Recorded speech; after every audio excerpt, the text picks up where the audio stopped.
호세아 6장 3절 말씀입니다. 구약성경 1261면에 있습니다. 우리 다 찾으신 줄 알고 성경책과 화면을 보면서 함께 봉독하시겠습니다. 그러므로 우리가 여호와를 알자, 힘써 여호와를 알자. 그의 나타나심은 새벽빛 같이 어김없나니 비와 같이 땅을 적시는 늦은 비와 같이 우리에게 임하시리라 하니라. 아멘. 이 말씀을 통하여 우리가 어떻게 우리의 삶을 살아가야 될지, 그리고 어떤 모습으로 나아가야 될지를 깊이 생각하는 귀한 시간이 될 수 있길 바랍니다. 우리는 매주 주일마다 나와서 예배를 드립니다. 그리고 주일 예배 외에도 새벽 예배와 그리고 오늘 우리가 이렇게 모인 수요 예배에 나와서 하나님을 예배합니다. 예배 시간 가운데 가장 긴 시간을 할애하는 것이 무엇일까요? 네, 맞죠. 말씀을 전하는 시간이죠. 그러면 이 말씀을 전하는 시간이 왜 가장 길까요? 이 말씀을 전하는 것이 예배 전체의 가장 중요한 시간이고, 이것이 예배 가운데 꼭 있어야 되는 시간이기에 이것을 가장 큰 시간을 할애를 합니다. 그렇다면 말씀을 듣는다는 것은 무엇일까요? 그리고 말씀을 들음으로써 우리는 어떤 모습으로 나아가야 할까요? 오늘 본문 말씀인 호세아 6장 3절 말씀은 여러분 모두 다 한 번 이상씩, 신앙생활을 오래 하셨던 분들은 한 번 이상씩은 다 듣고 경험하셨고, 때로는 많은 경우는 성경학교 때, 아니면 중고등부 수련회 때, 아니면 청년 때, 아니면 장년 때 참 많은 주제로 이 말씀을 나눕니다. 왜 이렇게 호세아의 6장 3절 말씀에 보면 여호와를 알자, 힘써 여호와를 알라라고 그렇게 호세아는 우리에게 이야기를 할까요? 저는 이 본문 말씀을 먼저 나누기 전에 이 배경에 대해서 먼저 여러분과 나누고자 소원합니다. 호세아가 활동할 당시 이스라엘 상황에 대해서 성경은 이렇게 말하고 있습니다. 열왕기하 14장 25절에서 27절 말씀인데요. 우리 화면을 보면서 함께 봉독하시겠습니다. 이스라엘의 하나님 여호와께서 그의 종 가드헬멧 아미떼의 아들 선지자 요나를 통하여 하신 말씀과 같이 여로보암이 이스라엘 영토를 회복하되 하맛 어귀에서부터 아라바 바다까지 하였으니 이는 여호와께서 이스라엘의 고난이 심하여 매인 자도 없고 노인 자도 없고 이스라엘을 도울 자가 없음을 보셨고 여호와께서 또 이스라엘의 이름을 천하에서 없이 하겠다고도 아니하셨으므로 요아스의 아들 여로보암의 손으로 구원하심이었더라. 아멘. 호세아가 북이스라엘의 선지자로 활동할 당시에 북이스라엘을 다스렸던 왕은 여로보암입니다. 여로보암 2세입니다. 그가 이스라엘을 다스릴 때 가장 넓은 영토를 차지했다라고 합니다. 많은 영토를 이제 뿌리 내리면서 나아가겠죠. 이 말은 여로보암 2세가 북이스라엘을 다스리실 때 이스라엘은 그 어느 왕보다도 강한 왕이었고 부강한 나라가 되었습니다. 우리가 상식적으로 생각했을 때 우리가 정말 잘 살고 있다면 이것이 하나님의 축복이야 라고 생각을 할 수 있는데, 왜 호세아는 그렇게 잘 살고 있는 북이스라엘 가운데 이 백성들에게 여호와를 알라라고 선포했을까요?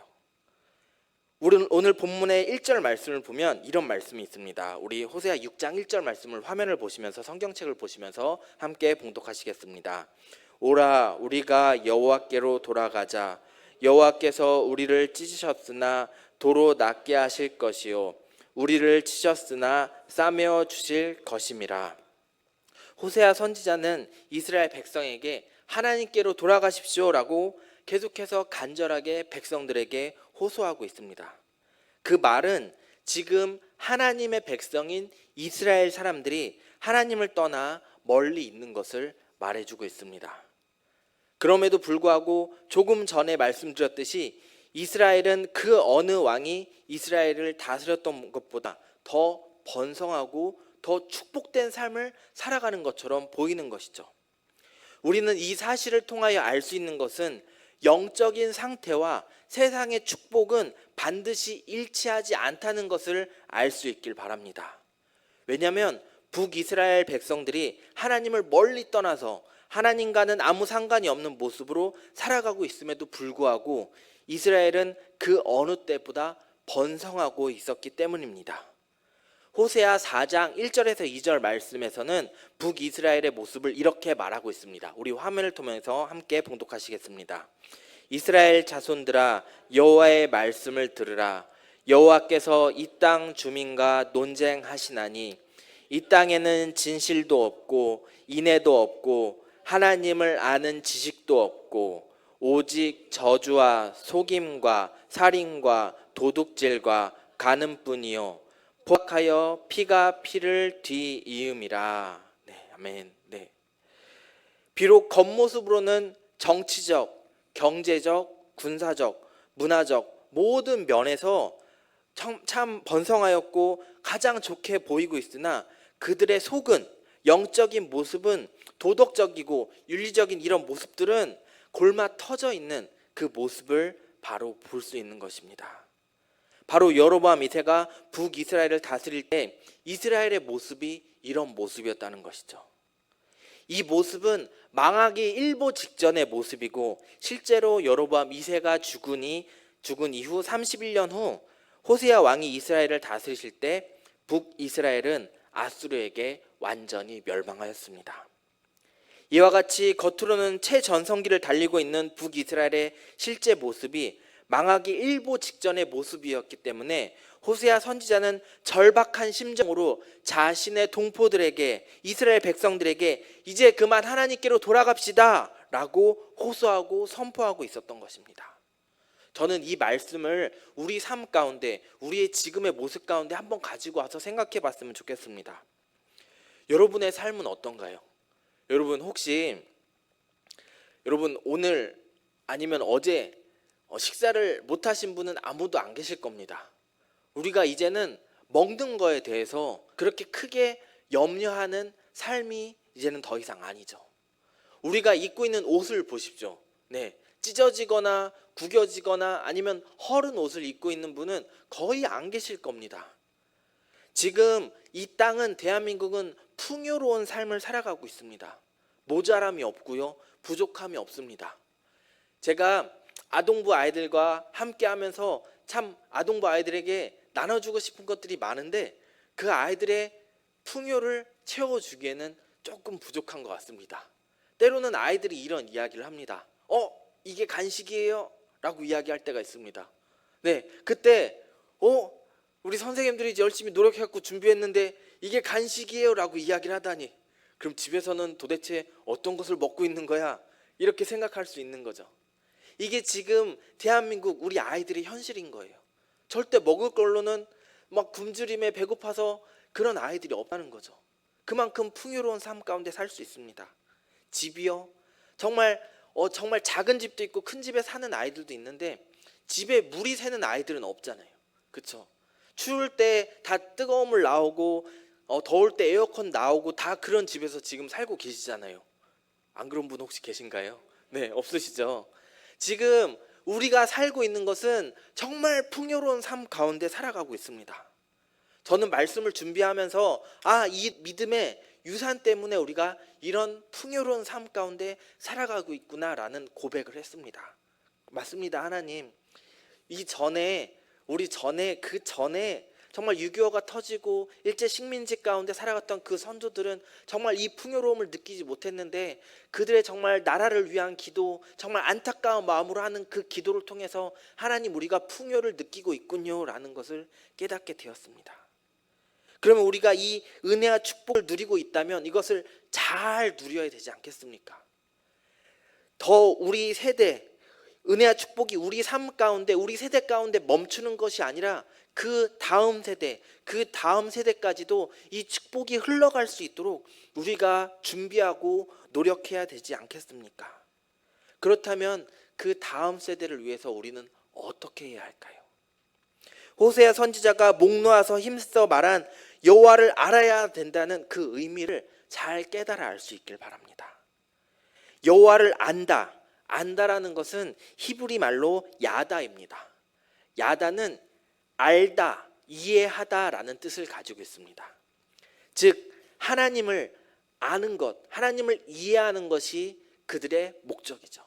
호세아가 하나님을 이해해야 됩니다, 하나님을 알아야 됩니다라고 그렇게 이야기한 이유는 하나님을 알아야지만 그 이후의 삶을, 그들의 하나님 앞에서 바른 삶을 살아갈 수 있는 거죠.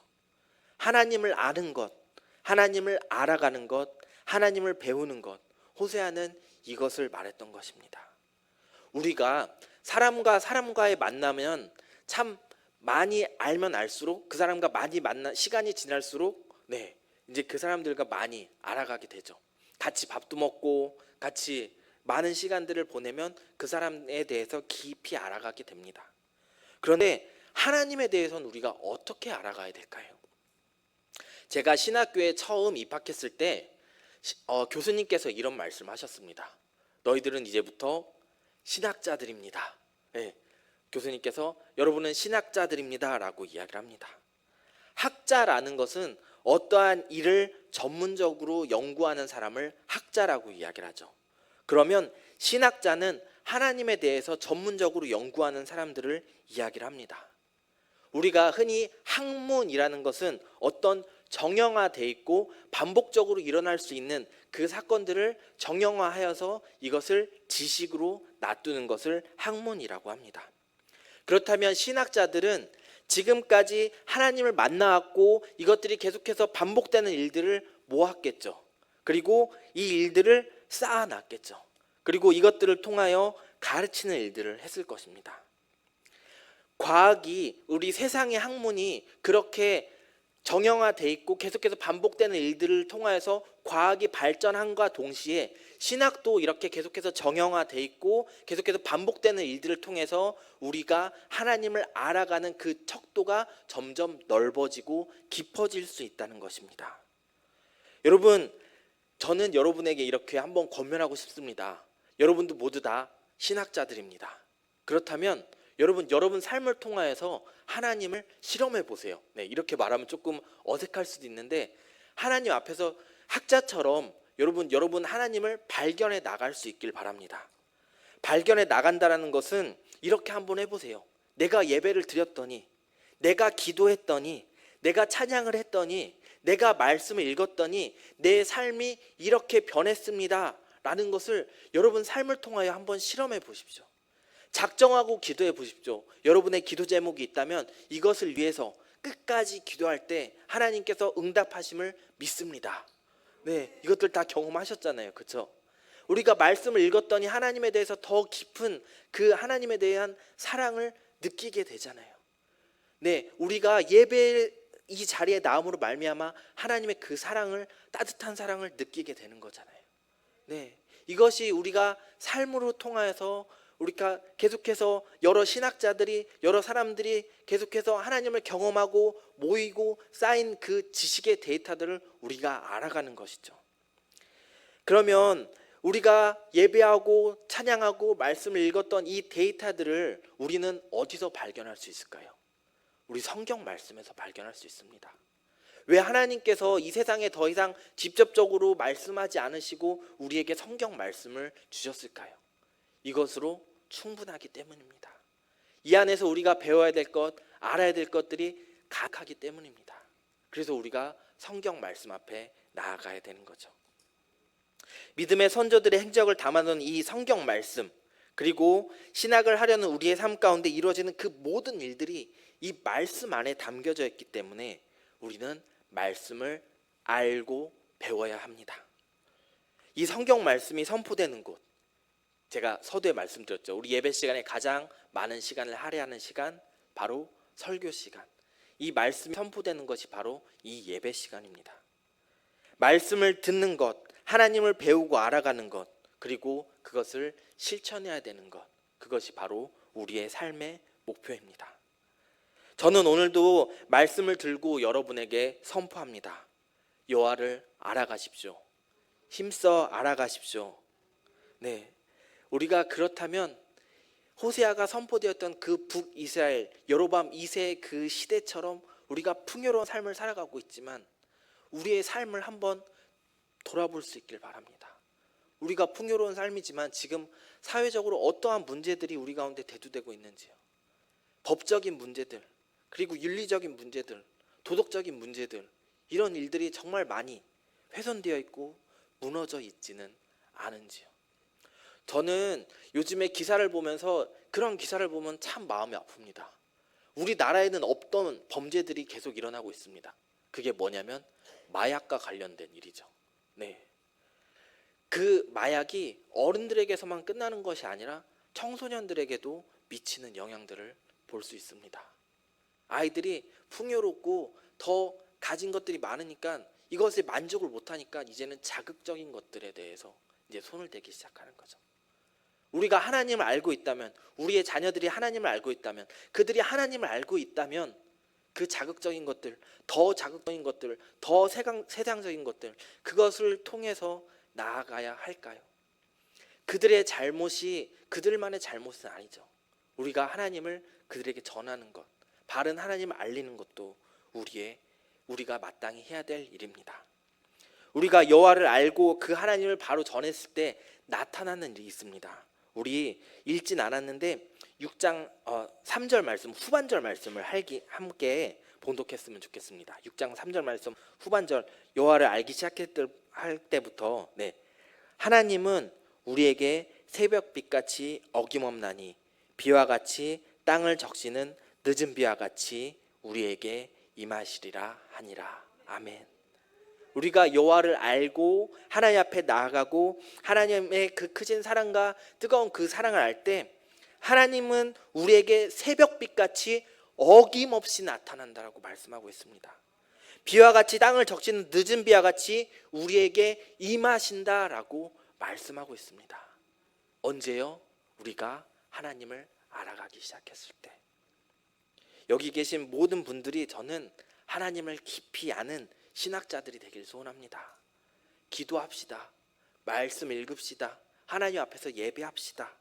그 깊은 하나님의 사랑을 경험하고 하나님의 은혜를 누리며 이 은혜가 지금 우리 때에서 끊어지지 않고 그 다음 세대로 계속해서 이어질 수 있도록 하나님을 경험하고 그 은혜를 누릴 수 있길 바랍니다.